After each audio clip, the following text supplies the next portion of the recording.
गणपतीचे मारक रूप. मित्रांनो, आज आपण आपल्या सर्वांच्या आवडत्या गणपती बाप्पाची गोष्ट पाहणार आहोत. आपल्याला गणपती बाप्पाचा सदैव आशीर्वाद देणारा हात, करुणामय दृष्टी असे तारक रूप ठाऊक आहे. त्याच्या मारक रूपासंबंधीच्या या कथेत गणपतीने असुरांचा वध करून देवतांना त्यांच्या त्रासापासून कसे वाचवले ते आपण पाहूया. सिंधुरासूर नावाचा एक राक्षस होता. तो अतिशय शक्तिशाली होता. त्याचे सैन्यही अफाट होते. इतरांना त्याच्यापुढे नेहमीच पराभव पत्करावा लागे. तो देवतांना त्रास देत असे. ऋषीमुनींच्या यज्ञयागात, तपात तो नेहमी अडथळे आणत असे. त्याच्या जाचाला कंटाळून देवता आणि ऋषीमुनी यांनी मिळून त्याला ठार मारण्याचा निर्णय घेतला. पण अशा शक्तिशाली असुराला मारणार कोण, असा सर्वांना प्रश्न पडला. तेव्हा पराशर ऋषी गणपतीकडे गेले आणि त्यांनी त्याला सिंधुरासुराचा वध करण्याची विनंती केली. गणपती उंदरावर आरूढ झाला आणि आपले सैन्य घेऊन स्वारी युद्धाला निघाली. दुरून गणपती येत आहे, हे सिंधुरासुराच्या पहारेक्यांनी पाहिले. त्यांनी ही गोष्ट जाऊन सिंधुरासुराला सांगितली. सिंधुरासुराला त्याच्याशी कोणीतरी लढायला येत आहे, हे ऐकून फार आश्चर्य वाटले.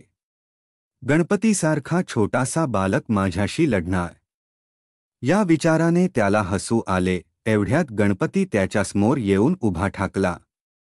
त्याने सिंधुरासुराला युद्धासाठी पुकारले. सिंधुरासूर त्याला धरून चिरडणार एवढ्यात गणपतीने आपला चमत्कार दाखवला. त्याचे रूप राक्षसाच्या दुपटीतिपटीने वाढले. गणपतीने त्याला उचलले आणि मारायला प्रारंभ केला. राक्षस रक्तबंबाळ झाला. हे पाहून सिंधुरासुराच्या सैन्याने तेथून धूम ठोकली. सिंधुरासुराच्या लाल रक्ताने गणपतीचे अंग भिजले. तो लालशेंदरी दिसत होता. अखेर सिंधुरासुराचा अंत झाला आणि गणपतीचा राग शांत झाला.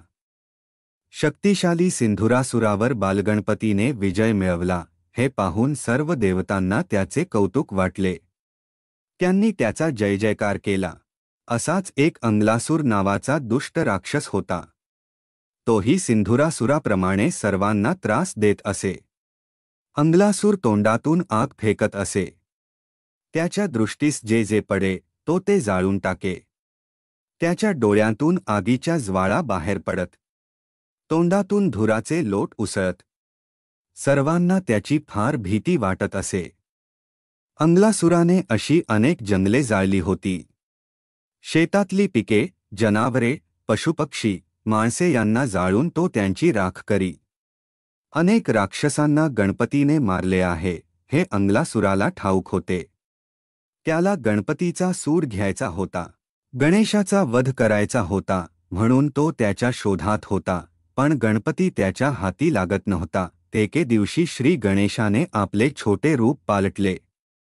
तो अंगलासुराच्या तिप्पट उंच झाला. हे पाहून राक्षस घाबरला. श्री गणेशाने त्या राक्षसाला हातात उचलले आणि सुपारीसारखे खाऊन टाकले. त्यामुळे गणेशाच्या अंगाची भयंकर आग होऊ लागली.